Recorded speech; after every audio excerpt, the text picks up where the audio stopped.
Sí, ¿esto lo grabás para llevarlo como un recuerdo? Mirá, más que un recuerdo. Sí.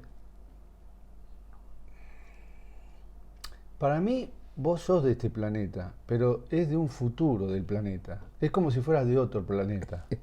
Entonces, Sí, es como me gustaría hablar con alguien que viene de otro planeta.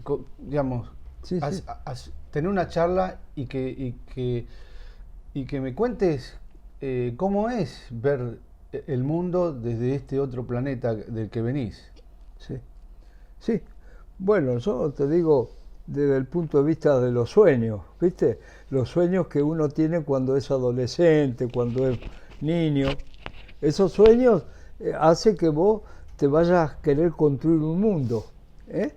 Después tropezás con el mundo real y bueno, te pegás unos golpazos de loco, sufrí, te alegrás a veces, pero obviamente yo no me creo un ser superdotado ni, ni nada por el estilo, pero sí tengo un sentimiento que obviamente lo llevo muy conmigo y, y sin actuar socialmente como un estrafalario, un tipo que vengo de otro planeta, yo me siento sí de otro planeta, porque obviamente el mundo que yo soñé no es el mundo que yo vivo, ¿viste? Porque la realidad no es que yo lo diga, porque decir, yo siempre digo, quizás se lo decía a ustedes ya en esa época, decir se pueden decir las cosas que uno quiere, ¿viste?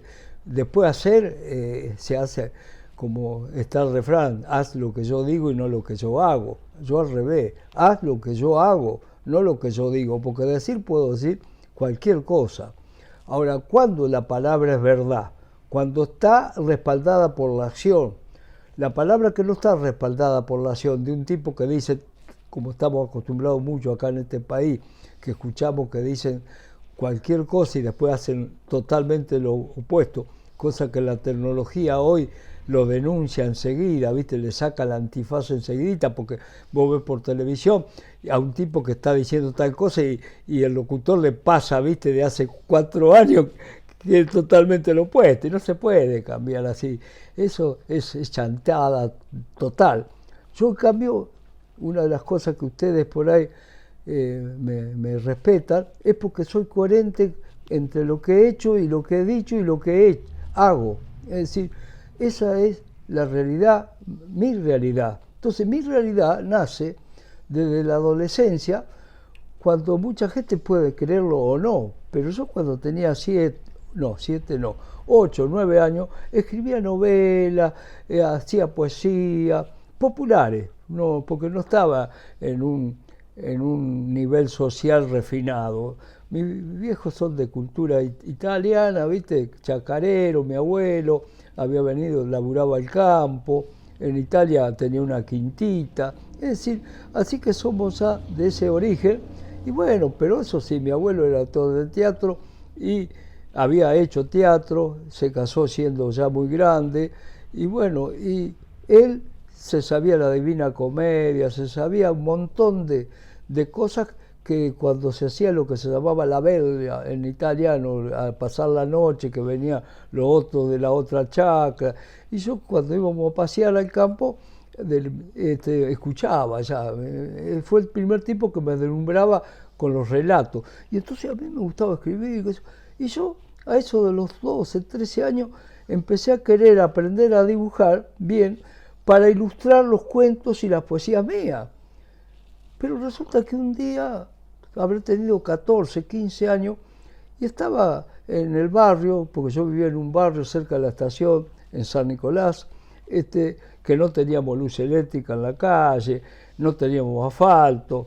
A veces yo escucho de los chicos que no van a la escuela porque no tienen estufa. ¿Qué estufa? ¿Qué carajo? ¿Viste? Nos cagábamos de frío, nos ensuciábamos de barro hasta las rodillas cuando llovía. Y nadie protestaba, ¿viste? Todo el mundo hacía esfuerzo para progresar y para ser mejor, ¿viste? Sin esperar que te vinieran a... Mi viejo me enseñaba eso, entonces yo me crié con esa cultura. Entonces una noche que estaba ahí vagueando solo, mirando las estrellas, porque desde chico mi papá me enseñaba la Vía Láctea, las distintas estrellas. Tuve, y no por eso me creo un místico ni iluminado, pero yo digo lo que a mí me pasó, una iluminación, como sentí como una cosa, como un rayo de luz que me iluminaba el interior y que me decía que yo tenía que pintar, porque la pintura, no lo olvide nunca, Alejandro, vos lo sabés ya, pues yo te lo he dicho, es un lenguaje universal, es decir, además yo no lo invento eso, porque vos lo que hacés, lo ve un chino, lo ve un japonés, lo ves un tailandés, lo vemos nosotros, y no hay traducción, es esa imagen. Cuando en cambio la literatura, las traducciones a veces son rejodidas, vos mismo lo ves a veces en las películas que traducen una cosa, yo veo mucho Europa a veces y veo películas italianas y ponen una cosa y el tipo está diciendo otra, ¿viste? Parecida, sí, pero otra. Entonces, que tenía que dedicarme a la pintura, porque ese era el lenguaje universal. Y yo siempre, respetando incluso porque tenía algún conocimiento, a Miguel Ángel, a Leonardo, los grandes maestros, yo quise hacer siempre una pintura nueva, una nueva pintura, que yo después le llamé la nueva imaginación en el 65. Es decir, y que es lo que vengo haciendo de esa época, ¿no? Entonces, ese es mi planeta, ¿viste? Un planeta que quiere el amor. Primero, la base fundamental es la dignidad. A donde no hay dignidad, no hay nada. Entonces, en base a esa dignidad, obviamente tiene que reinar la justicia, tiene que reinar el amor, la libertad. Entonces, a veces a mí no me puedo consustanciar con mi sociedad, porque esos valores abundan muy escasamente en la sociedad nuestra. Entonces, desde ese punto sí me siento fuera de lo social, por eso no soy de ningún partido político, no participo, porque obviamente, como dice un refrán, Dios está fuera de la historia, es decir, no interviene en la historia. Yo, a un nivel pequeño, digo, yo estoy fuera de todo esto, ¿viste? Más que todo, tomando a Castañeda, ¿no? Que el tipo en el viaje Islán, en la enseñanza de Don Juan, o en cualquiera de las lecturas que yo he hecho de él, también te enseña a estar afuera, ¿viste? O estar ausente, que es más o menos lo mismo. Es decir, que te ubicás en un plano que no es la psicología, no es la política, es un plano superior. No sé si es superior. Superior eso, no llamémosle por otro plano. No, otro plano, no por mejor. Exacto. Sino es un plano donde más espiritual, cosmogónico. Exacto. Donde vos te interesa ubicar al hombre en la gran pintura, digamos, en el macrocosmos, ¿no? Sí. A mí, justamente, vos pensás, Alejandro, que por mi edad yo pertenezco a la generación que absorbió vía Estados Unidos, vía primero Europa, todas las vanguardias que vinieron a partir del 50, después de la Segunda Guerra Mundial. Y obviamente todo el mundo se puso dentro de esa vanguardia y tomaba lo que venía. En aquella época, obviamente, se trataba un mes, 2 meses, ¿viste? A veces 3 o a veces hasta un año sí, en tomar. Ahora no, enseguida, ¿viste? Tac, no, pero ahora no hay. Sí, ahora no enseguida, hay. pero no hay más. Sí, ya no hay más. Se globalizó todo.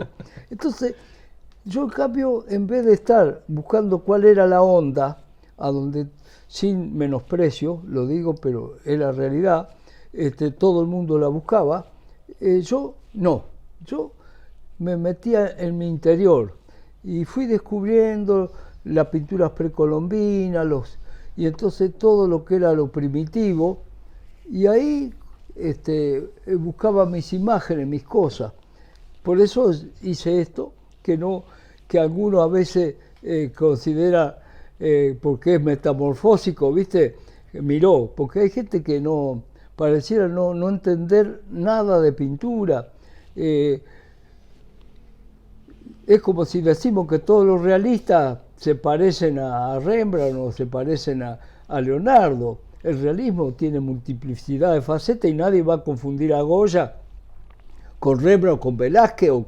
Bueno, y acá lo mismo, dentro de lo metamorfósico, el que sabe, nadie puede confundir a Tanguy, a Masson, a Dalí, no, Dalí no, disculpame, me equivoqué de español, a Miró o a cualquiera que hacemos cosas así. Es un estilo y nadie se puede escapar, ni vos, ni yo, ni Picasso, ni nadie se puede escapar a un estilo. Podés combinar distintos estilos, pero los estilos son como la palabra, el lenguaje, que hace a que cada uno elijamos uno de esas formas para expresarlo porque nos sentimos más cómodos con una de esas expresiones. ¿Y vos elegiste un lenguaje Metamorfósico. metamorfósico y esencial, de formas y colores, pero sin trabajar la simbología, a mi entender,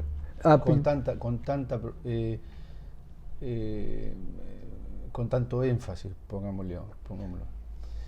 ¿No? Limitaste el lenguaje a formas y colores. Pero tiene una correalidad. Pero ¿qué podés hablar de los símbolos? Porque a mí me parece que los símbolos deliberadamente están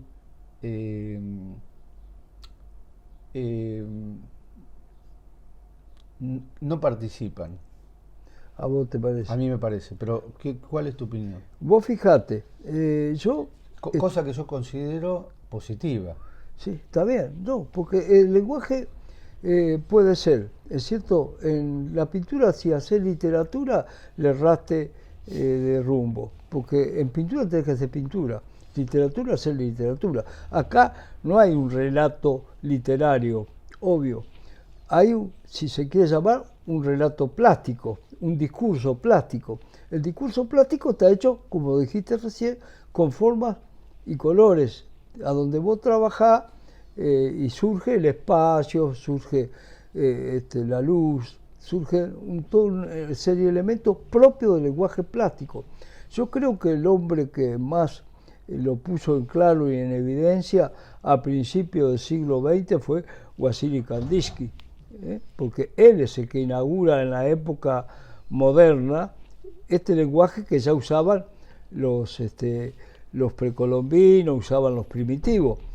Es decir, y en la prehistoria, ya en la época del Neolítico, aparecen muchos signos o formas así metamorfósicas.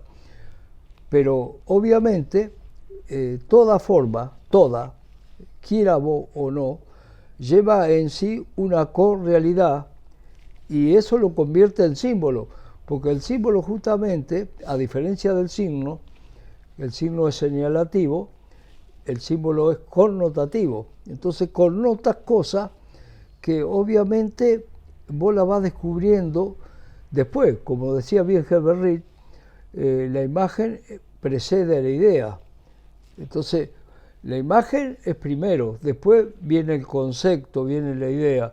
En este caso, vos trabajás. Yo he trabajado, como bien dijiste vos, desde mi juventud, con este tipo de formas que después entré a denominar cosmogónica y entró todo un mundo de cosas que me fueron descubriendo o fueron descubriendo la gente. Las personas que percibían esto, venían y veían tal cosa, veían tal otra, los chicos ven cualquier cosa, porque obviamente, y ahí yo empecé a tomar conciencia, o mejor dicho, lo que vendría a ser el concepto de lo que yo había hecho con imagen en forma pura. Y eso me permitió a mí ver cosas que yo no las veía, porque yo siempre trabajé en forma inconsciente y automática, es decir, sin hacer un concepto anterior antes de empezar el cuadro. Al contrario, yo siempre digo, cada vez que yo pienso cuadro lo cago. me mando una macana. Entonces yo me tengo que dejar llevar. Y después aparecen las cosas. Y a veces muchas de esas cosas que aparecen me las hacen ver otros, y no yo. De ahí que hoy puedo armar, sí, todo un discurso explicativo de lo que yo he hecho en base a lo que he hecho y no a lo que yo programé. Porque mucha gente hace teoría y después quiere llevarla a la práctica. En cambio, yo creo que la teoría surge de la práctica, ¿viste? Es decir, la práctica lleva a que después surja una teoría que pienso que es más verdadera, porque en definitiva todas las teorías que no han sido comprobadas, vos no podés saber si son verdaderas. Mirá todo lo que se habla del cosmos, del nacimiento. Sí. No, es interesante porque hay en el mundo como dos grandes movimientos, ¿no? El que va de la revelación mística a lo político, y después el otro movimiento que va de lo político a la revelación mística. Es decir,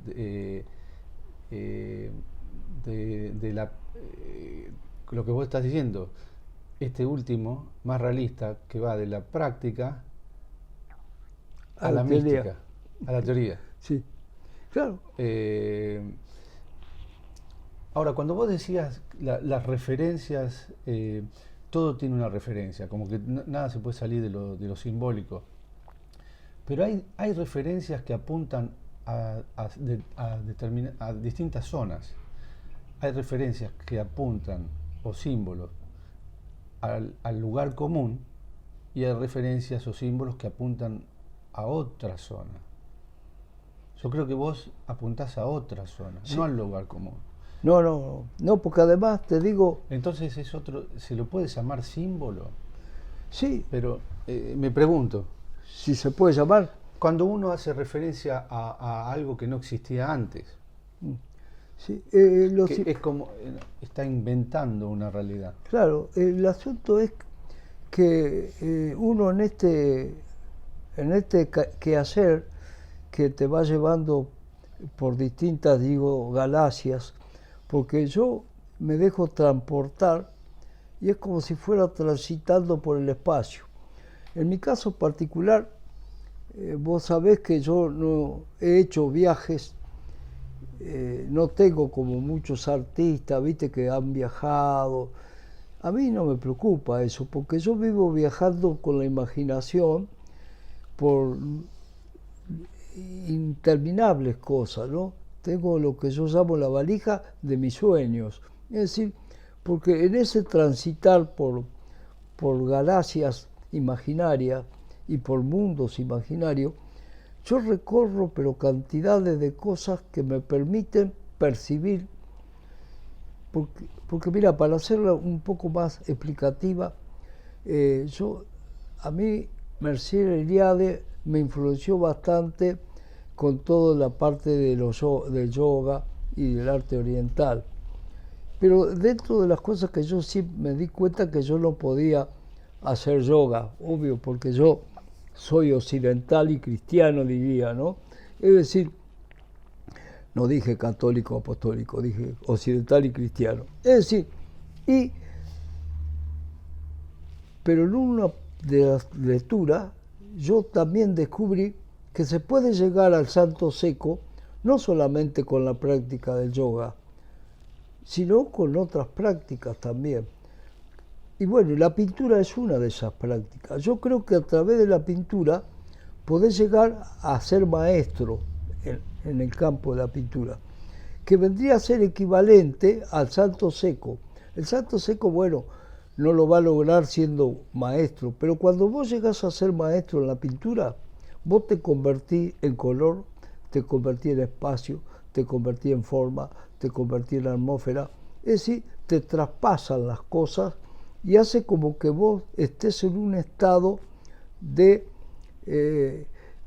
no sé si catarsis o de un estado espiritual, místico, pero hay que tener cuidado porque cuando vos hablás y dejás sentado esta cosa, se puede llegar a pensar el que mañana escuche que uno está loco. No, no, yo tengo bien claro entre realidad e irrealidad, no que las confundo. El día que las confunda, ahí sí me tendrán que internar si llego a ese estado, porque cuando confundí eso ya no tenés la posibilidad de ver o de percibir mejor.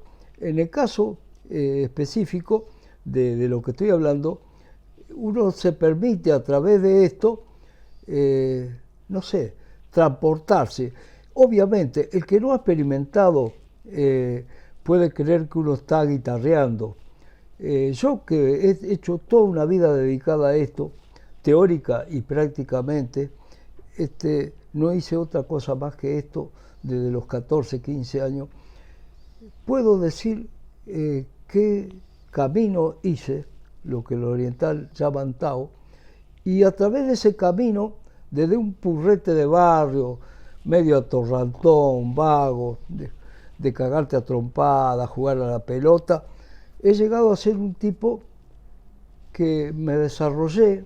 Acordate que en el Colegio Nacional, cuando recién, porque vos sos entre las primeras generaciones, no de la primera, porque yo empecé a dar clases en el 66, 67, es decir, me tragaba las S, muchos creían que yo era un paisano de cuarta, ¿viste? Sin embargo, eso fue por un problema diccional. Yo fue a foniatría y me dijeron no lo pueden solucionar porque es un problema idiomático y los italianos no pronunciamos las S, y la toscana donde vienen mis padres quizás sea ya así. Por eso toda esa generación de italianos que se apostaron por allá por Santa Fe, el sur de Santa Fe, el norte de la provincia de Buenos Aires, somos todos más o menos así, desde los jugadores de fútbol hasta uno que puede llegar a ser un profesor después.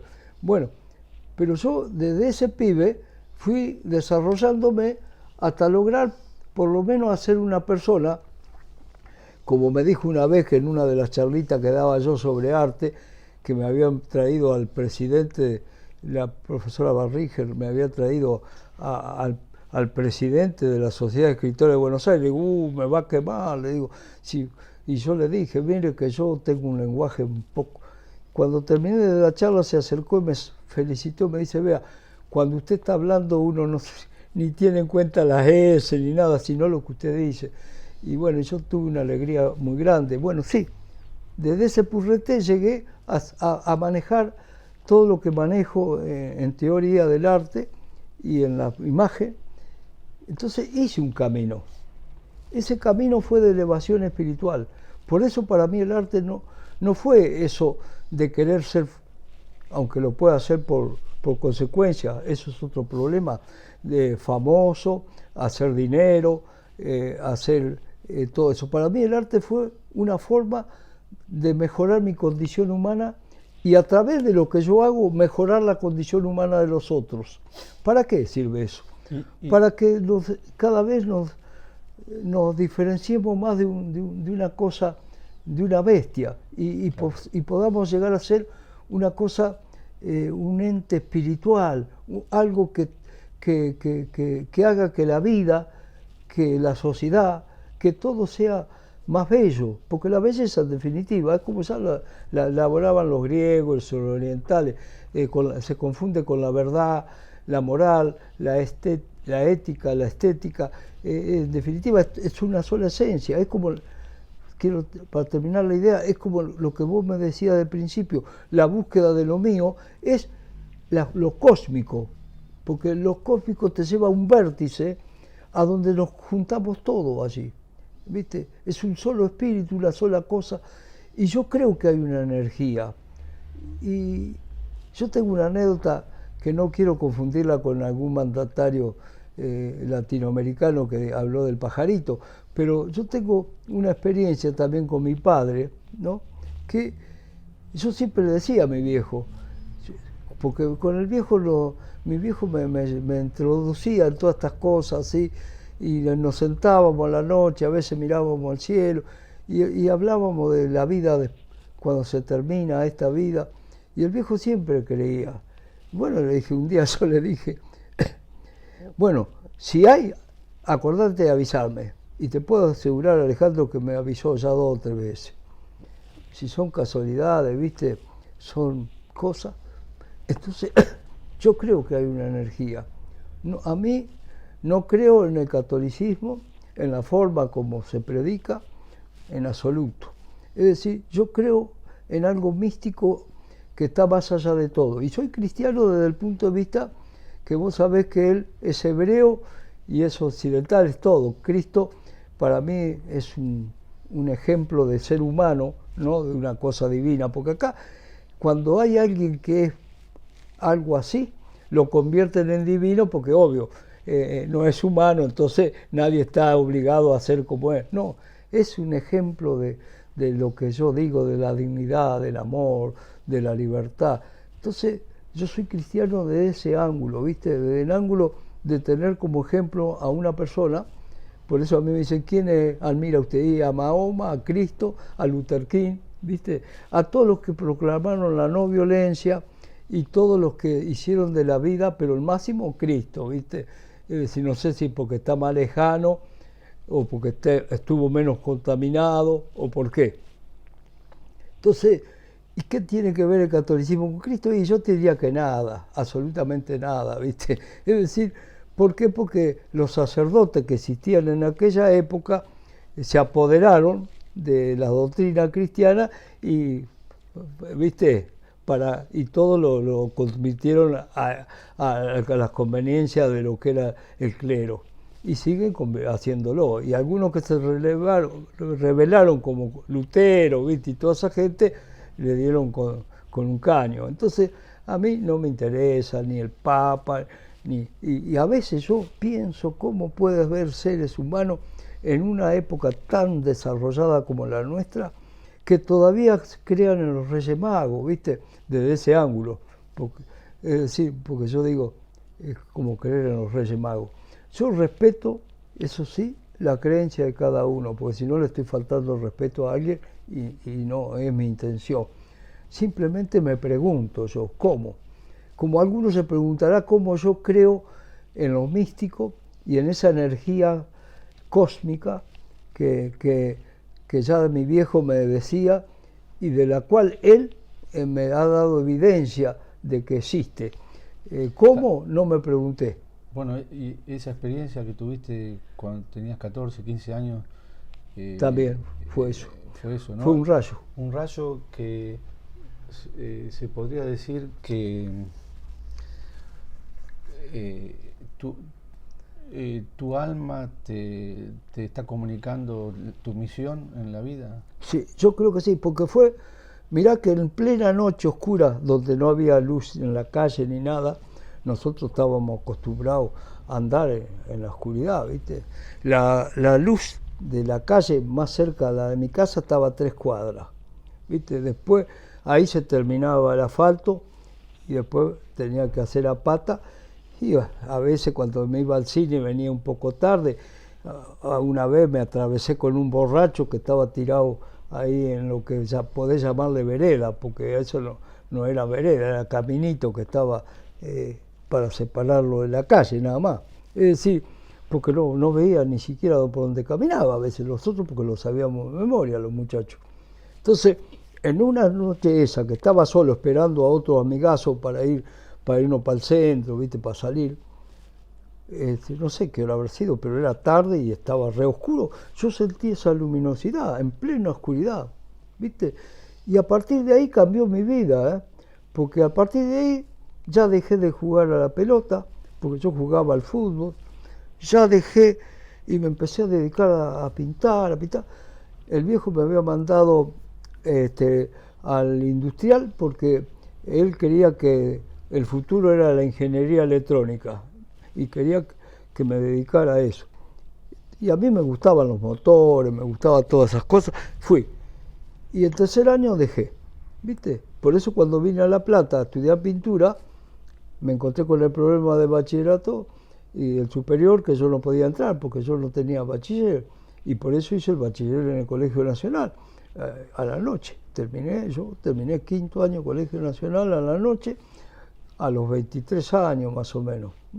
Es decir, y después empecé y a los 27, 28 ya me recibí de profesor en Bellas Artes, profesor superior.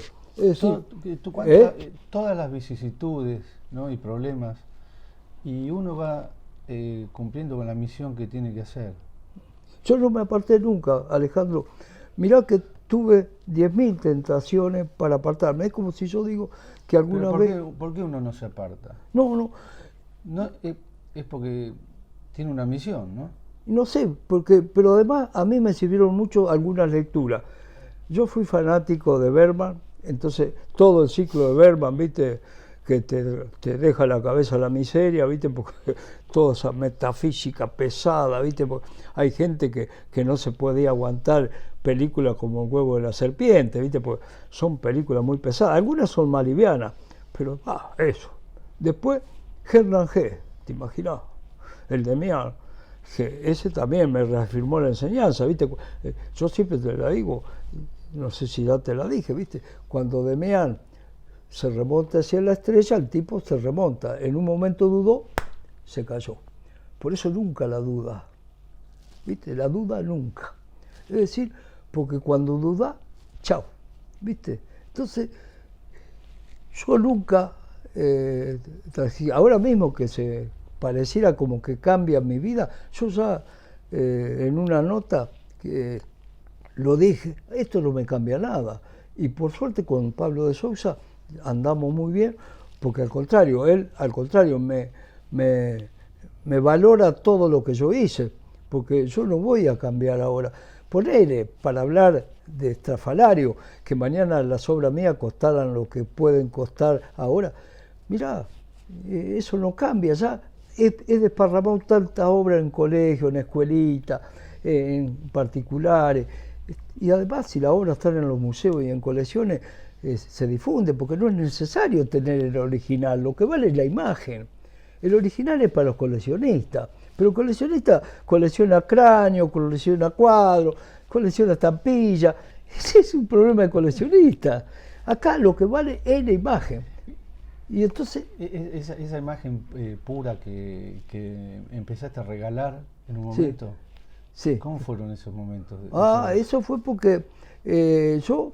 lo voy a contar sin ningún reparo, porque yo ya a esta edad nunca tuve reparo, pero hubo épocas que por ahí me tragué algunas cosas porque para no tener conflictos sociales, ¿viste? Pero ya a esta altura ya menos. ¿Qué pasa? Yo cuando vengo acá a pintar, bueno, lo puede decir cualquiera y los que se murieron ya no lo pueden decir, por supuesto. A mí me invitan del grupo Sí, algunos, no todos, porque algunos jamás llegamos ni siquiera a ser amigos, con otros, como Nelson Blanco, ¿viste? Y todo, sí. Y yo no quise, no acepté el grupo Sí. También estaban los geométricos, porque había dos grupos, había 3, 4, ponele acá en Bellas Artes, en el año 58, 59, te estoy hablando, había los tradicionales, los de la Peña de Bellas Artes, que eran aficionados, como son siempre, y que trabajan muy bien, aprenden, son muy meticulosos. Bueno, ahí estaba un tal Padre Muti, que era el director. Sí, yo me gustaba ver esos paisajes de Punta Lara, con esos amarillos verdosos, siempre me gustó el paisaje, pero yo no lo podía hacer porque no estaba en mi ánimo. Es decir, yo quería una pintura nueva. Es decir, después estaban lo de la Asociación de Artistas Plásticos, ¿viste? Donde estaban todos estas gente, Suárez Marsal, Levalli. Bueno, Levalli no, después se apartó porque creó el grupo con otro, de Arrigoni y otro, Negro Peralta, que eran más políticos, ¿viste? Andaban con lo social. Así que tenían lo de la Sociedad de Artistas Plásticos, estos grupos, los otros de la Peña, Y aparecen estos grupos nuevos de muchachos rebeldes, muy amparados por la gente de Buenos Aires, que son los geométricos, donde estaba Pereira, estaba Casa, estaba Rollier, ¿viste? Trabajaban con rodillos, hacían geometría. Bueno, y el grupo sí que tiraban la pintura, ¿viste? Con el libro de Cirlot, Dubuffet, Fautrier, todos los informalistas, ¿viste? Yo no me sentí identificado con ninguno de los dos. Vigo, por supuesto, era un tipo independiente. López Osorno se había ido a Japón y entonces no participó tampoco por esas dos causas, cada uno de ellos. Y yo, porque era más pichoncito, yo desde esa generación soy uno de los más jóvenes, es decir, pero yo no me metí nunca, porque a mí no me representaba, es como hablábamos hoy de los partidos políticos, no me representa, yo no puedo estar en ningún partido político. Entonces, ahí tampoco me representaba. Es decir, así que la batallé solo, buscando el camino que busqué y que en un momento del 65 creo haberlo hallado y a partir de ahí le di siempre fiel a la nueva imaginación. Entonces, ¿Los huichos nacen ¿Los huichos nacen en esos años? No, los huichos fue porque justamente al principio de todo esto nadie podía catalogarme la pintura a mí, tanto que cada vez que hubo una exposición colectiva, los míos no sabían dónde meterlo, ¿viste? A veces me lo ponían detrás de la puerta. ¿Por qué? Porque no sabían.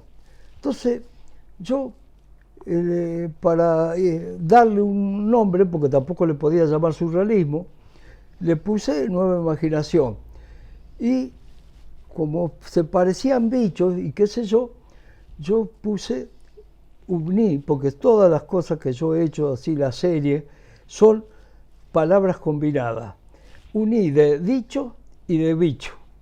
Y creé la palabra huicho. Y bueno, y después esos huichos me sirvieron a mí dichos y bichos.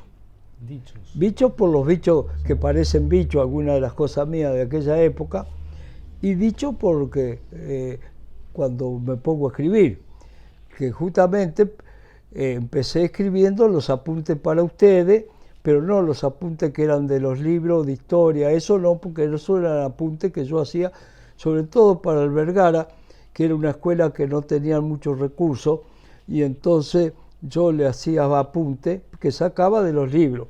Eso es una cosa. Y otra cosa eran los apuntes que yo hacía para estética, para el sexto año del Nacional, y también después para el Vergara, a donde yo me largaba con teorías, con cosas, como lo de los estilos artísticos, y que fui haciendo un compendio.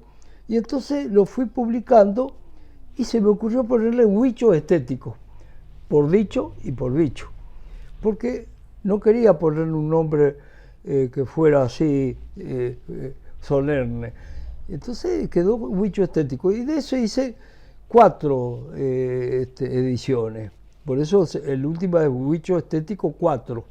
Y está ahí en anda a hacer la quinta, pero bueno, yo dejé de hacerlo porque si bien eso, yo hice 300 ejemplares nomás que se agotaron, eso lo han reproducido tanto, ¿viste?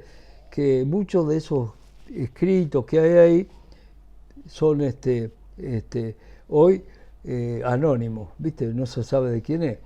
Y entonces yo lo escucho, lo veo, y digo, si esto lo dije yo en el 60 y algo, en el 70, porque en definitiva son recopilaciones de todas cosas que yo fui publicando, ya sea en el periódico que codirigí, La Nueva Avenida, como en los apuntes que le hacía a usted en el colegio y que la imprenta me lo hacía. Todo eso lo que hice fue en el 2003, por gracias a un exalumno también, que me pagó la edición, hacer huicho estético, ¿viste? Así que ahí está toda esa compilación de conceptos y de cosas que yo he ido diciendo durante años. Y que, ojo, que yo no me creo ser originalísimo e inédito en lo que digo, ¿no? Esas cosas son cosas que uno no es más que un eslabón en una gran cadena, ¿viste? Donde nos vamos pasando la posta uno al otro. Entonces, así va formando Esos huichos, ¿hacías también dibujos que regalabas con Claro, los huichos? claro. Porque el proceso esto, para llegar a esto, yo empecé así. Yo dibujaba pelito por pelito. Eh, Tanto que muchos me decían porque no me iba a Mar del Plata a ganarme en las vacaciones los mangos, viste, haciendo retratos. Es decir, bueno, pero yo eso no era lo que quería hacer, yo quería hacer algo distinto. Hasta que cuando cursé con Cartier en el año 63, ponerle 64, Cartier me dio a mí un empujón para que yo me metiera en esto.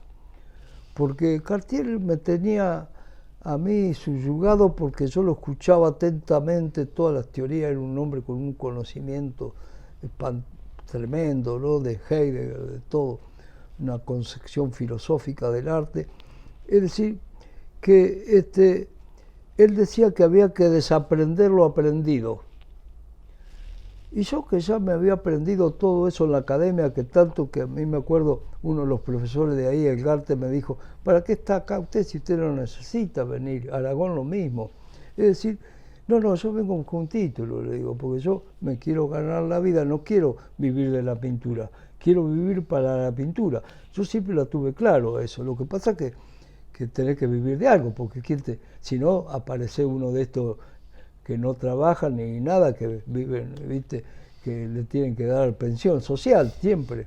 No me gusta a mí eso. A mí me gusta ganarme el pan que me como todos los días. Entonces, obviamente, fui a buscar un título yo.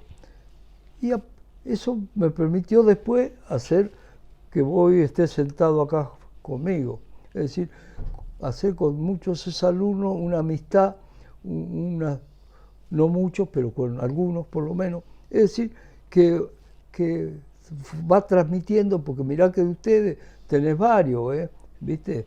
Que son hoy destacados como vos. Es decir, y que se han dedicado a esto. Entonces, no los nombro porque por ahí me voy a olvidar de otros y se van a ofender, pero son varios. Entonces, eso hace que yo quiera desaprender todo eso que había aprendido. ¿Y qué hice? Empecé a hacer como mamarrachos y a hacer cosas raras, ¿viste? Y fui así. Tengo cantidad de esos dibujos, muchos se perdieron, pero me quedan bastante, hasta que desde lo figurativo fui haciendo como ahora hacen algunos trabajos como que parecen trabajos de chicos. De los trabajos chicos seguí hasta que empecé a hacer esto. Y me acuerdo un día en el 65 que me salen imágenes así. Que me acuerdo una de esas primeras se la regalé a Nessi, que era mi profesor de Historia del Arte. Es hecha con fibras, ¿viste? Virome. Vos pensás que yo hice cantidad de dibujos con virome que doblaba los papeles y los regalé. Yo creo, mirá, no quiero ser exagerado, pero llegué a pasar los 8.000 y pico dibujos y mi grafía. Por eso yo digo que tengo más de 10.000 obras originales desde el punto juntando los dibujos y juntando las pinturitas y después muchas... ¿Regaladas? Las regalaba, sí, yo las regalaba. Sí. A las instituciones les regalaba pintura. Entre el 70 y el 75 hice 5 ofrendas anuales de pinturas y de migrafía. Una de las más así que tuvo repercusión en Buenos Aires fue la que hice en Carmen Bosch en el año, fue en diciembre, el golpe militar fue en el 76, bueno, en diciembre del 75. Es decir, que fue con un manifiesto, que está en Huicho Estético el manifiesto, y fue con 500 simigrafías que le regalé a la gente y 20 pictografías, que son esas pinturas que hechas sobre chapa, de hardboard o de aglomerado, y la exposición duró 3 días. Esa exposición que a mí me la hizo Iomi, junto con Daniel Martínez, que era director del Museo Nacional, y que Berni levantó la exposición 3 días antes, o no sé cuántos días antes, la mía duró 3 días. Es decir, para que yo pudiera hacer la exposición, porque obviamente de repente vos no podés conseguir en una galería como Carmen Bo el espacio, era una de las mejores galerías de esa época. Es decir, sin embargo, Martínez, que también se llamaba así Martínez, Jaque Martínez, gentilmente cedió junto con la mujer de él, es decir, y que sin querer lo perjudiqué. Entonces, hicimos la primera exposición efímera que hay en la historia del arte contemporáneo, no argentino, universal. No hay una exposición efímera, esa es la primera. Es decir, ¿por qué? Porque era una exposición hasta que se acabara la cosa. Y duró 3 días. Al tercer día quedaba un solo cuadro que se lo llevó un tal Pablo y no hubo más. Y las semigrafías también se fueron, las 500 con el... Bueno, entre esa gente que se llevó a escuelas, no para ello, se llevó Noé, por eso lo digo grabado, ¿no? Noé llevó Lidi Prati para el Ministerio de Exterior de la Nación, llevó Iomi para una escuelita de Palomar, llevó otro más también, así de los grandes, ¿no? Es decir... 1965. 1975, diciembre de 1975. Salió en el Herald, salió en La Opinión de esa época, creo que en La Opinión salió en enero, porque era fin de año ya. Es decir, donde yo proponía, como siempre, en un manifiesto, un mundo mejor, más justo, menos especulativo, ¿viste? Y como acto de comprobación de eso, donaba 20 pinturas. Bueno, después, bueno, con la revista Crisis, que dirigía Bogelio, en ese entonces, que después tuvo los problemas que tuvo, es decir, y Jaque Martínez también, porque hubo una crítica feroz contra esa acción que hice yo por proponer un arte no comercial, por regalar la pintura. Entendieron mal las cosas creyendo que yo me tiraba contra el mercado. Yo no me tiraba contra el mercado del arte, ni contra las galerías de arte, ni contra nada. Lo que yo hacía era expandir y dar un ejemplo de generosidad, de amor, de solidaridad. Eso es lo que quise hacer. A mí que cada uno venda me parece fabuloso. Si yo cuando vendo algo también me pongo contento porque me vienen unos pesitos que puedo seguir comprando material. Es decir, así que nadie se tiró. Pero hubo gente que la entendió mal. Y bueno, Crisis también. Bogelio me publicó en varios números de la revista Crisis, me publicó las ofrendas. Y entonces, a través de la revista Crisis y de acá, de Pelayo, que tenía la librería aquí en el centro de La Plata, recibimos pedidos de todos lados, del Chaco, de Córdoba, de Tucumán, y con Teldi envolvíamos los trabajos y los mandábamos, pero eso sí, a pagar el remitente, porque también no me daba para que yo pudiera pagar el flete. Es decir, y bueno, yo creo que ahí tengo algunas de las cartas que me mandaron de agradecimiento que he guardado, pero no sé cuántas regalé, ¿viste? Yo lo que sé que yo tengo afuera, sin vender, de esa manera y de otra, casi 1.000.000 obras. No y mi grafía, mi grafía ya te dije, 8.000, 9.000. Entonces yo hice toda esa locura. Esa locura, Alejandro, no hay antecedentes. Yo como profesor de Historia del Arte, que por suerte me desburró de muchas cosas que muchos... Yo sé dónde estoy parado. Yo sé si lo que hago está hecho, no está hecho, si esto o lo otro. ¿Por qué? Porque a muchos me criticaron por eso. Dice, ¿qué sos vos al final? Sos pintor, sos teórico. Y yo, sin compararme, pero con un ejemplo contundente, digo, y mira Leonardo era ingeniero, era médico, era de todo. Así que el que tiene talento tiene para cualquier cosa. Se tira un pedo y es talentoso, ¿viste? Y el que no tiene talento, no tiene talento. Así que dejémonos joder con eso. Claro, porque a veces como yo me metía en estos terrenos, vos como no sos pintor, que sos teórico, que sos crítico de arte, que sos. No, soy un hombre que lo que hago lo he hecho siempre con pasión, ¿viste? Con gran amor, con gran pasión. Pero no para, Alejandro, que quede claro, yo jamás busqué el bronce ni el oro. Con eso quiere quedar claro. Ahora mismo, ponerle que la obra se expande, a mí que yo tengo 83. ¿Qué sé yo? Suponete que la naturaleza me bendiga y pueda vivir unos años más. Yo ya, a mí la plata ya no me va. Si yo no puedo, ¿qué voy a? Si ni siquiera me sirve para viajar, para esto. Si ahora vos a esta edad tenés, ¿a dónde? Podés ir, sí. Hay gente que va en silla de ruedas, pero no es mi caso ese, ¿viste? Así que la plata a mí no me sirve. Yo con la platita que tengo me alcanza para comer. Todavía tengo un medio de transporte, tengo la casa, yo no necesito más nada. Y además, cuando yo me muera, y hay que tener conciencia de eso, es decir, por más que me hicieran un monumento, como el monumento a la bandera, es decir, a mí no me sirve para nada.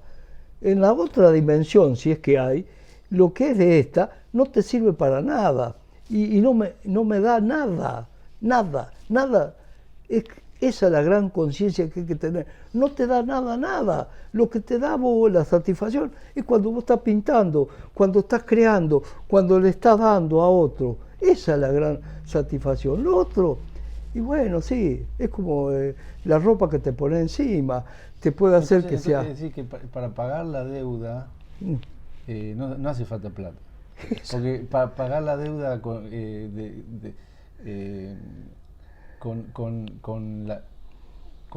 el alma que uno tiene es haber cumplido la misión claro. del alma. No, para eso no se necesita plata. No, es sangre, eso es lo que da la felicidad, ¿no?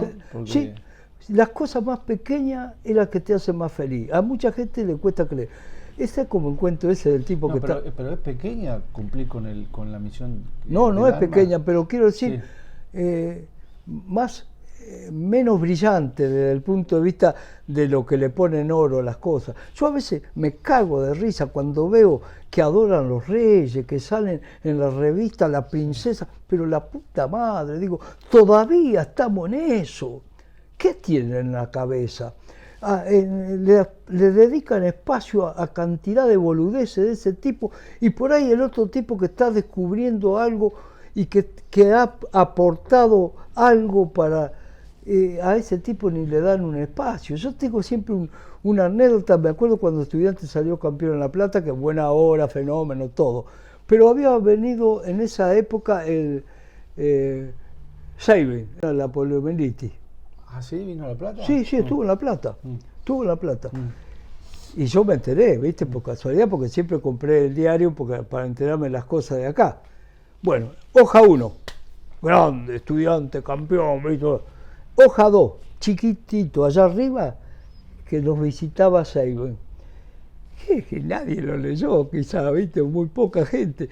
Así, claro, y así, eso es así. El otro le salvó la vida a montones de gente.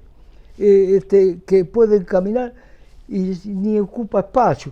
Y el otro que está bien, da una satisfacción, una alegría, pero vos no podés decir que Maradona es más que él o que otros científicos, otros tipos que han aportado cantidad de cosas, y que yo, gracias a Dios, gracias a este tipo que ni siquiera me puedo retener el nombre porque es un nombre medio alemán, inglés, norteamericano, que inventó el audífono, yo puedo estar hablando con vos.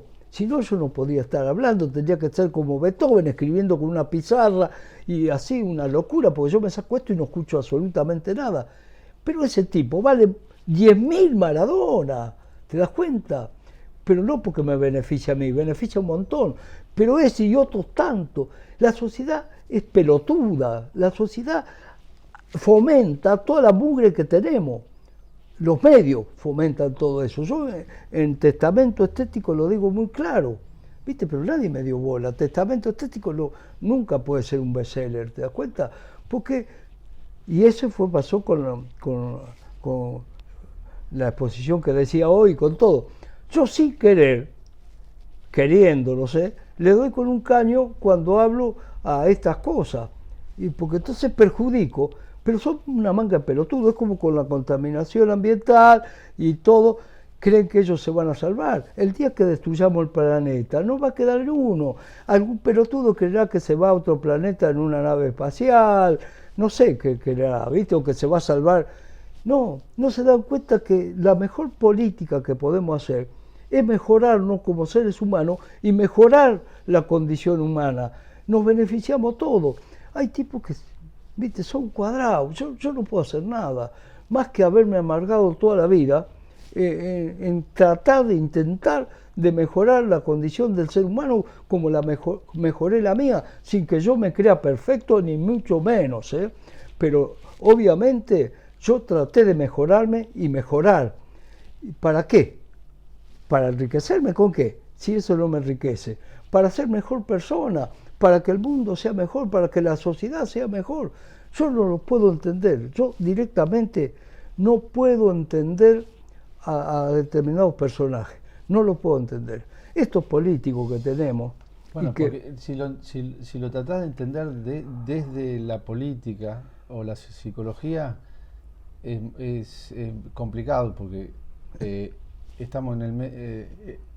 es como el perro que se quiere morder la cola. sí. Pero cuando uno se sale de esa sección Sí. más terrenal, más animal, uno entiende más, ¿no? Pero sí, yo Cuando, lo digo... cuando lo ves con otra perspectiva. Sí, yo que digo eso desde el punto de vista que estamos acostumbrados nosotros en el lenguaje. Decir, no puedo entender cuando no querés decir Claro. lo que es. ¿Viste? Porque yo, si tengo que decir lo que es... Lo entendés desde otro punto de Pero vista. sí, Claro. vos sabés bien Sí. por qué son así. Son unos imbéciles, ¿viste? Pobre gente, aunque se creen muy superior a uno, y obviamente, porque se manejan de esa manera, pero son, es decir, no tienen concepto de nada, son lamentables, por más que puedan decir que uno es el lamentable. Sí, para ellos yo puedo ser el boludo, obvio. Si hay tipos que te dicen, y che, que vos no afanás, sos un boludo, si los otros afanan. Ah, sí, porque el otro afana y yo voy a afanar, porque es como el pobre pibe que viene y te degüella por 2 pesos a vos, ¿viste? O a uno. Es decir, sí, los derechos humanos, después lo defiende, porque es pobrecito, que no sigamos justificando. Es un ejemplo simple para eso también tengo. Es decir, vos te enfermás, tenés gripe y tenés que hacer el tratamiento, te tenés que curar. No podés decirle, pobrecito, tiene gripe, ¿viste? Y no, a la gente que está enferma... Pero siempre tenemos el mundo de la mente, la imaginación, Sí, para poder desarrollarnos, ¿no? pero obvio que lo podemos... Si vos sos chiquito, vos fíjate, Alejandro, encontrarme un chico que sea feo. No hay. Sin embargo, vas a encontrar muchos adultos que son feos. Porque el rostro te lo va formando vos, como lo dijo no sé qué escritor, que no me acuerdo ahora. Vos te vas formando tu rostro. Entonces, el chico, que es chico, ese chico es bello. Ahora, si vos lo podrís, pobrecito, después sale un criminal, sale esto. Entonces, sí, es cierto, son víctimas. Pero una vez que ellos ya son criminales, no lo podés dejar suelto, porque te siguen matando. Tenés que a ver si lo podés reeducar. Y bueno, pero para eso necesitas institución, necesitas pero fundamentalmente necesitas desde el comienzo, para que no se conviertan en eso. Porque yo siempre tiendo a ayudar a la casa cuna, a los chicos, con los almanaques que hago, con esto, porque yo sé que ahí está la cuestión, en el nacimiento. Es decir, yo tuve la suerte de no ser un vago más, un atorrante, y bueno, no sé, a mí me puede decir, vos tuviste la gracia. No, yo podía haber sido lo que quería. Lo que pasa es que tuve un padre que a mí me enseñó. Una vez que me traje una revistita que no era mía, me dijo, ¿dónde la sacaste? Bueno, y también entendiste de muy chiquito que en el comienzo está el final. El mismo, la intención con que uno da el primer paso determina el final. Sí, yo ¿no? creo. Es como, es una unidad. Sí, y yo creo que eso se lo da no sé qué, pero más o menos es Un percibido. conocimiento ¿no? del alma que uno viene al mundo. Claro. Hay gente que lo tiene, hay gente que no lo tiene, o lo descubre después, o a veces Sí, se descubre de entrada. vos, sí, ¿no? pero vos sabés por qué debe ser. Yo siempre, porque nadie tenemos la verdad absoluta, No, ¿viste? no. Todos nos acercamos más o menos a una verdad que buscamos y que creemos que es la correcta. Es decir, No, la verdad de uno. claro, Sí. pero ¿sabés qué? A mí me parece que la cercanía con la muerte, ¿sabés por qué? Porque vos fijate que hay mucha gente que tiene un problema y dice, me cambió la vida después. Ahí se aviva de que el tipo es efímero, así que lo sopla y se cae, ¿viste? Yo de chiquito estuve al borde de la muerte. Es capaz que eso me hizo madurar antes que otros chicos a mí, ¿viste? No sé, es una idea. Un Es decir, accidente, una enfermedad. una enfermedad. Yo tuve una enfermedad, yo fui dado de baja como muerto del sanatorio San Felipe de San Nicolás, ¿viste? Es decir, sí, a los 2 años. Y después me recuperé por esas cosas que hacen las viejas, que te llevan a este, al otro, a Don Hermenegildo, a esto, a otro, ¿viste? O por la penicilina que fue, yo tengo 16 marcas de penicilina en mi cuerpo, porque se me hacía la ampolla así, porque ya era la piel, no se podía resistir, es decir, porque tuve una complicación, ¿viste? Era un chico normal y me enfermé para la Navidad, siempre me contaba mi mamá, es decir, para esa época de fin de año, y se me complicó todo y ya a los 3, no sé cuánto tuve, es decir... Después, claro, uno, bueno, vivir como si uno se fuera a morir en 10 minutos, ¿no? Sí, como si uno se fuera a morir en 10 minutos. Claro, Bueno, yo no como esa filosofía, ¿no? Sí, sí, por eso, a partir de ahí, que yo no tengo conciencia de eso, porque calculá, tenía 2 años. Yo empiezo a tener recuerdo, me acuerdo a partir de los 3 años. Me acuerdo porque yo nací en el 36 y en casa hicieron una mudanza en el 39, que nos fuimos a vivir a Vigán, en la provincia de Santa Fe, y yo me acuerdo de cuando nos trasladamos. Y en esa época, 36, 39, 3 años. Antes de eso yo no recuerdo. Todos esos problemas de la enfermedad los sufrieron más mis familiares que yo. Es decir, por calcular, darle a un chiquito de 2 años ya de baja, ¿viste? Y muerto, ya estaba, ¿viste? Y después que ese chiquito comenzara a recuperarse mágicamente, bueno, es una cosa, ¿viste? Que de no comprender y que la gente a veces atribuye a dones sobrenaturales de una persona, ¿no? Es decir, que yo no reniego nada, porque yo no niego ni afirmo nada. No es porque sea cómodo, simplemente porque no se puede. Es una estupidez afirmar algo. Por eso yo no me puedo creer genio ni me puedo creer un tarao. No, yo vivo, yo acontezco, como vos, como todo. Y bueno, y las cosas se van sucediendo. Entonces, la vejez te trae reumas en los dedos, te trae dolores de acá, te trae un montón, pero también, si has sabido vivir, te trae sabiduría.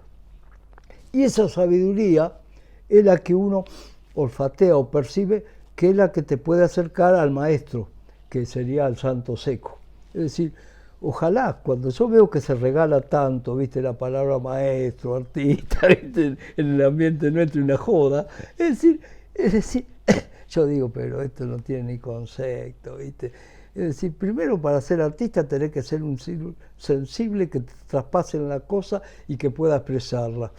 Y para ser maestro ya tenés que ser esa cosa, ¿viste? Tenés que ser todo eso. Entonces, si te acercás un poquito, yo se me considero aprendiz de brujo, ¿viste? Como decía que escribió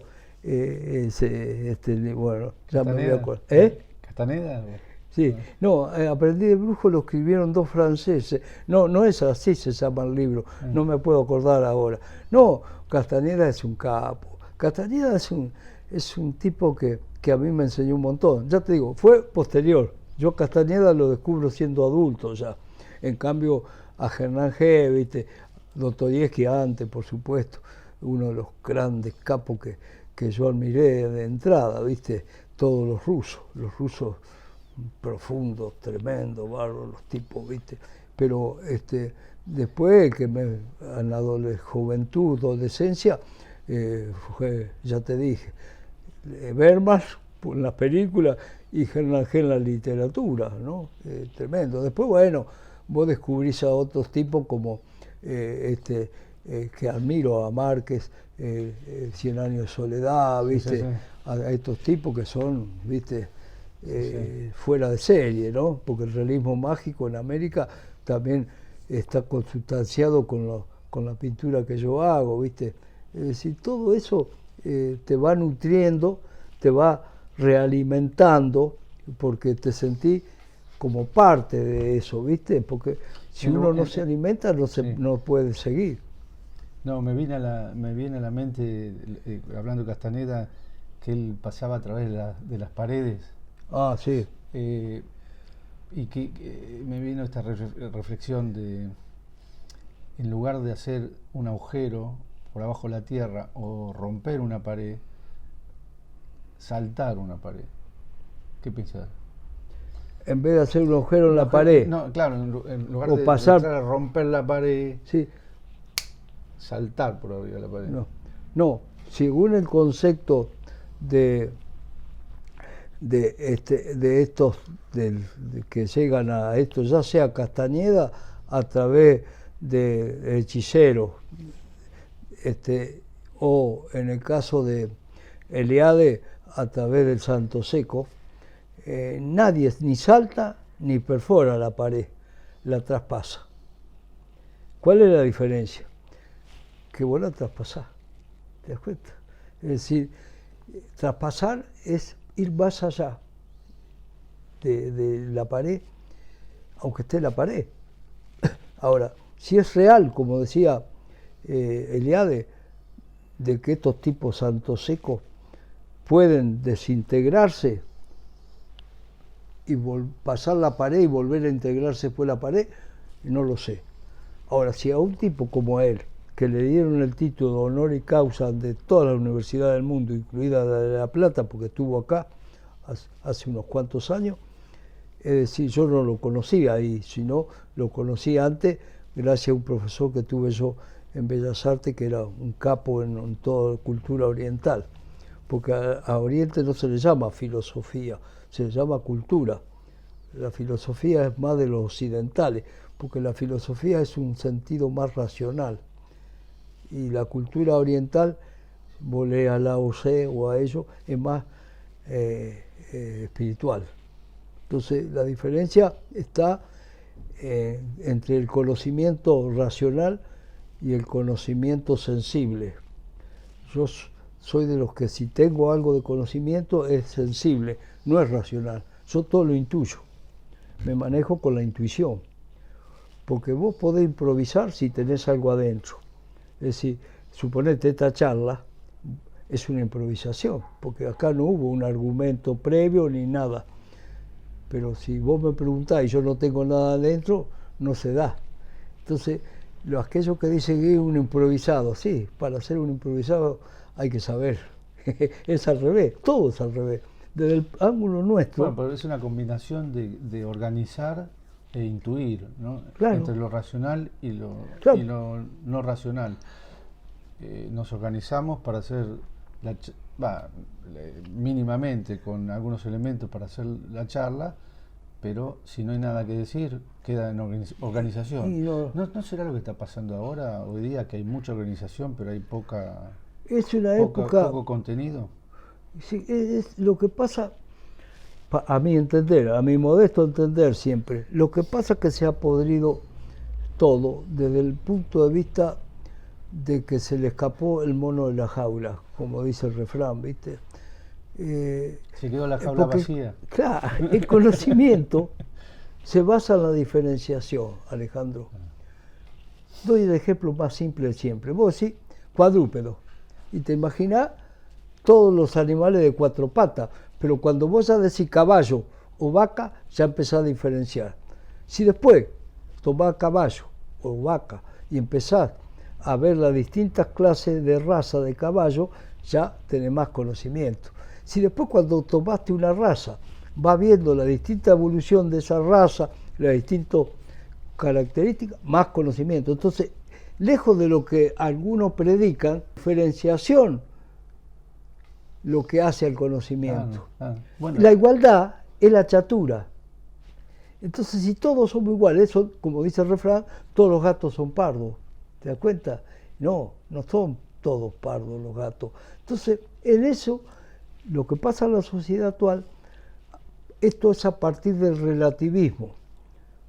Mal siempre interpretado después, porque si vos querés la tergiversación más grande, deformación más grande, tomá la teoría cristiana, a Cristo, y mirá lo que es el cristianismo después. Es decir, cómo se deforma todo. Yo a veces digo, hasta ejemplo, ¿viste? Los cínicos, que eran los que predicaban la verdad, el bien, ahora le decís cínico a un tipo que te miente, ¿viste? Mirá vos hasta dónde se tergiversa un concepto o una idea. Entonces, acá hay muchas cosas así. Entonces, en esto del relativismo, lo mismo, porque el relativismo como concepción es bárbaro desde el punto de vista que no hay absoluto, todo es relativo. Pero después entró el hedonismo, que es lo que rige ahora, a donde es el culto por el placer. El placer también es una cosa bienvenida en un momento que nos permite a nosotros disfrutar y muchas cosas.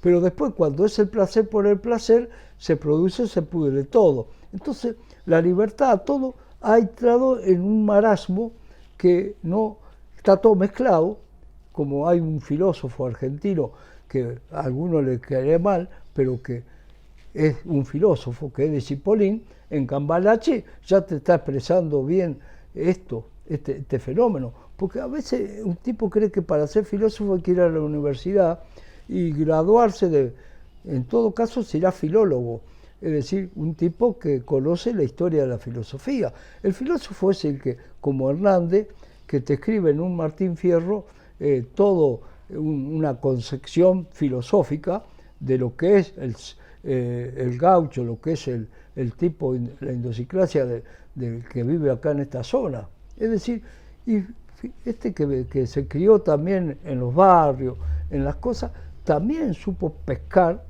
la idiosincrasia de muchos argentinos, ¿viste? Por eso tenemos tanta mala fama en todos lados, porque pareciera que somos los piolas nosotros, ¿viste?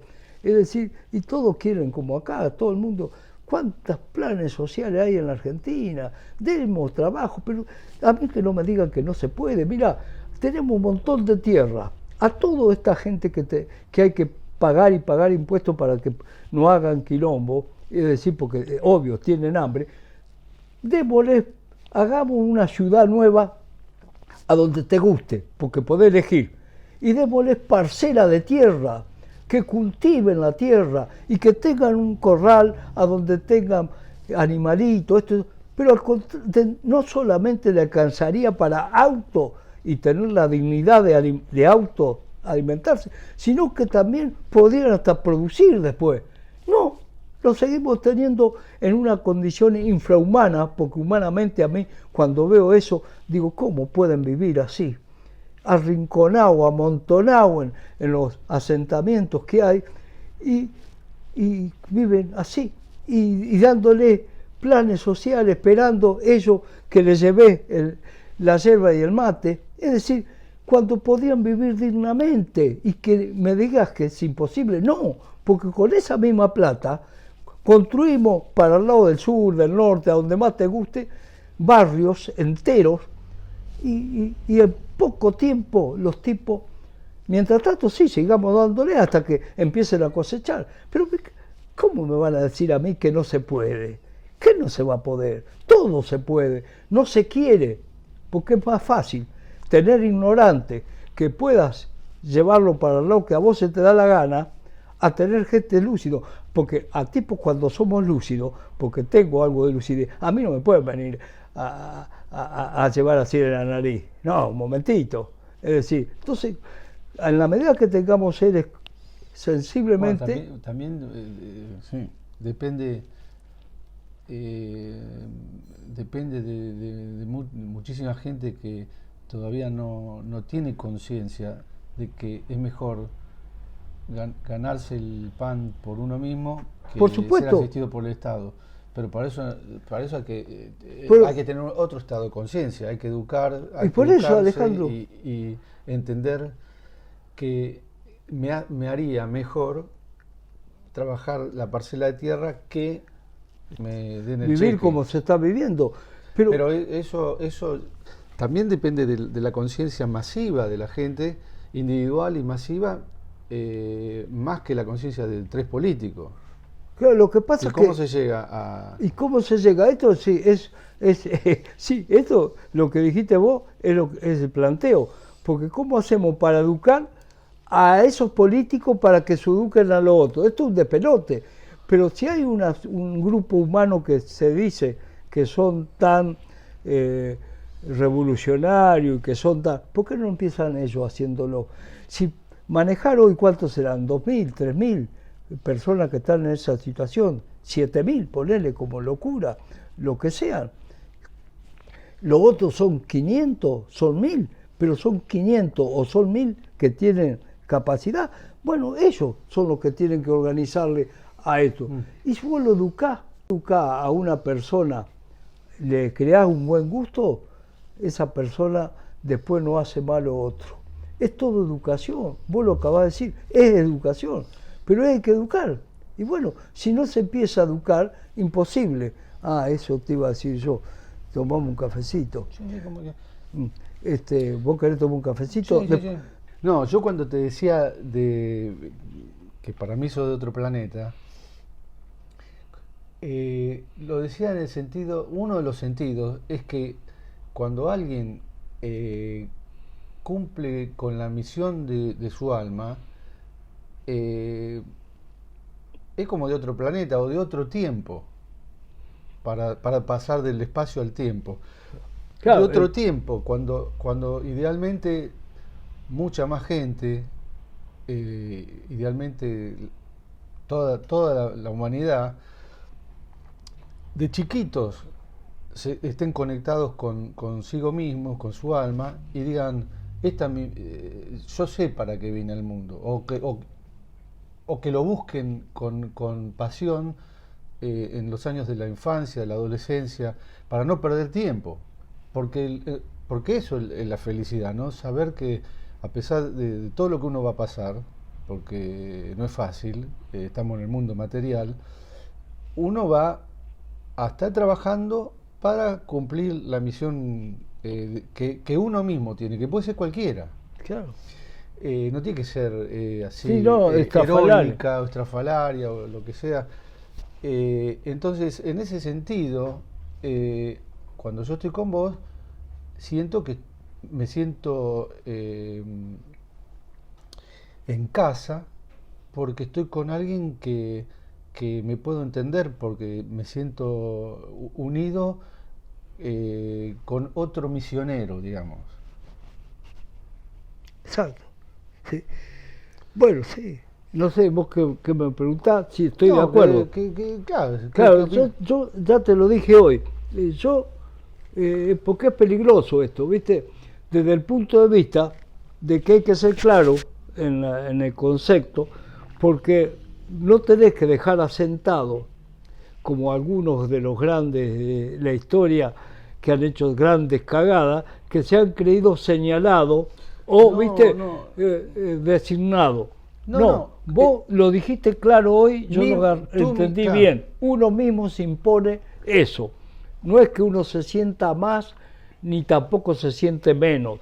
Uno se siente que invierte la vida en algo que considera que vale invertirla.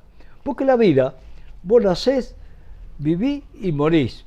Es decir, la vida la podés invertir en lo que vos quieras.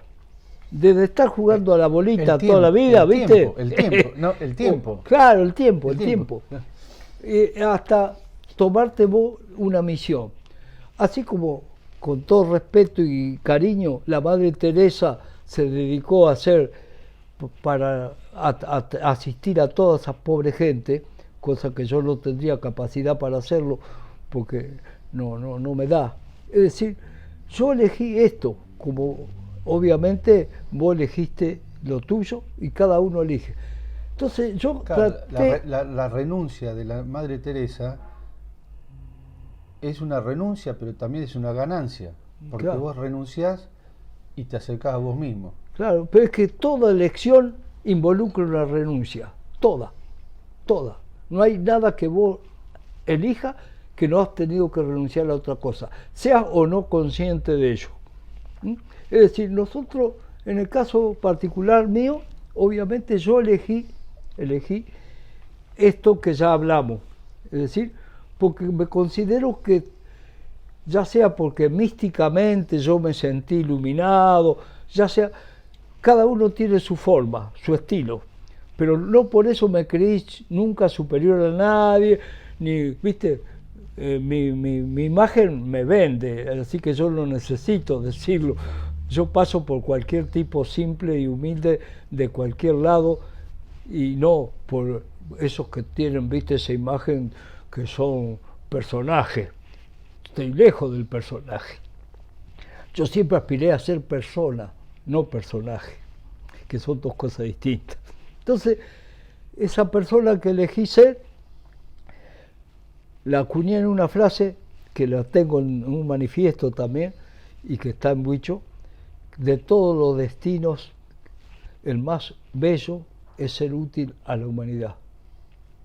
Esa fue mi designo, ¿viste? Yo busqué siempre ser útil, no ser imbécil, ni ser pelotudo, porque muchos creen, acá se confunden tantas cosas, qué sé yo estoy cansado a veces de ver cómo se confunden las cosas, ¿viste?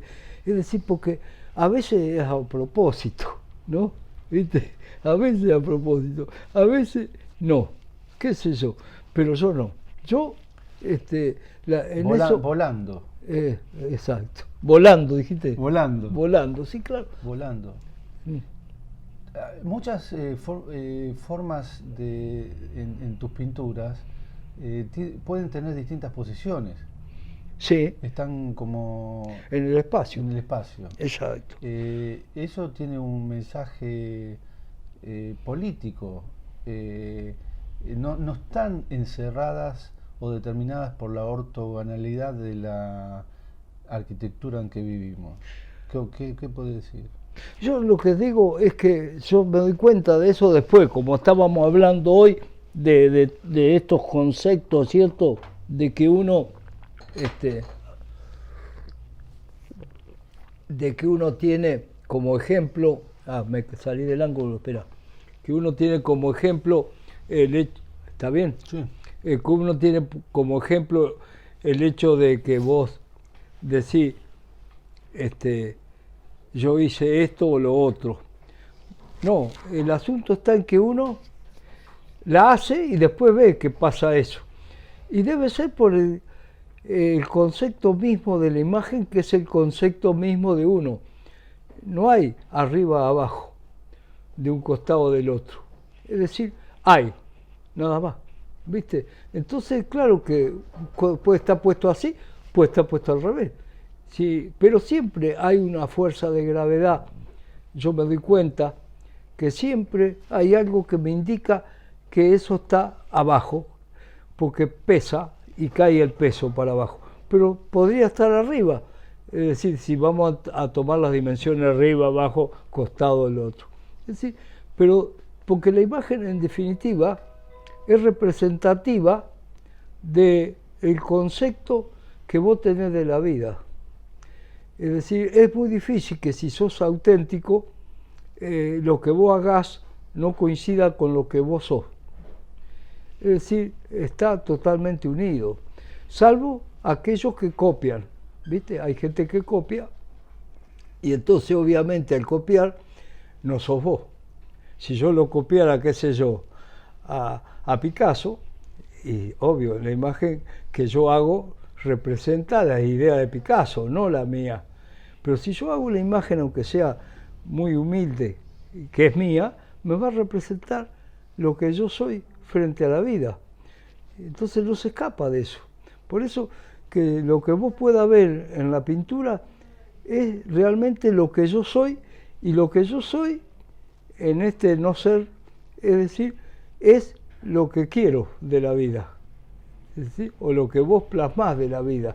Es decir, porque en definitiva es eso, es decir, concretamente.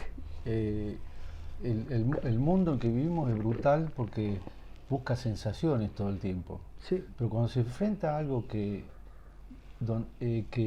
es diferente, que no es nada más sensaciones, es desconcertante.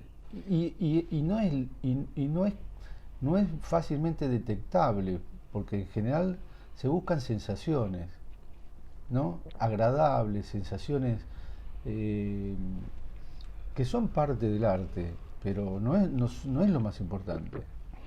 Y bueno, eso también es otra cosa complicada, Alejandro.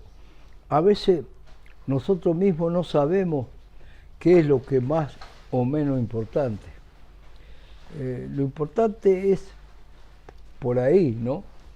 Es que la cosa que vos considerás que puede ser importante sea algo que realmente provoque o haga o realice lo que vos querés. Entonces, ¿qué es lo importante para vos? Por ejemplo, a mí, en este momento, ¿qué es importante? Eso que estamos charlando, lo que podamos aportar con lo que charlamos, y no, por ejemplo, que afuera pase un auto. Es decir, lo importante es que vos estés acá, yo estoy acá, que charlamos. Entonces, depende de los intereses de cada uno, lo que es más importante o menos importante. Entonces, cuando vos hacés, para mí lo más importante es la obra. Sí. ¿Viste? La obra está por encima de todo. Claro, pero cuando digo las sensaciones separadas... ¿La qué?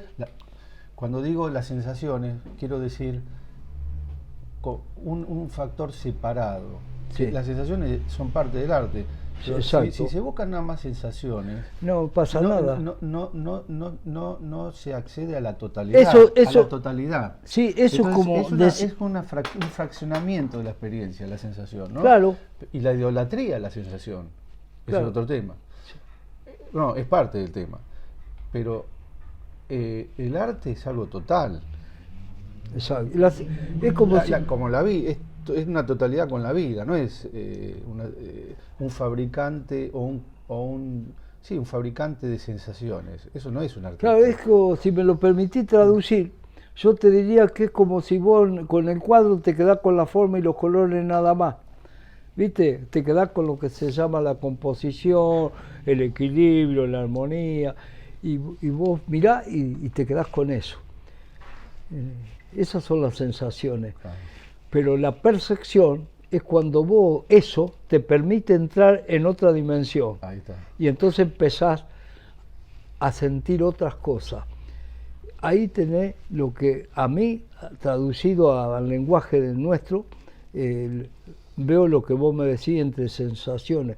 Es como lo decíamos hoy del hedonismo, es la satisfacción, pero la satisfacción ¿de qué? Del sexo, la comida, la cosa. No, o es que eso te permite a vos disfrutar y ver otras cosas. Entonces depende del alcance de cada uno de nosotros también. Y cuando vos se podría decir que inventás formas,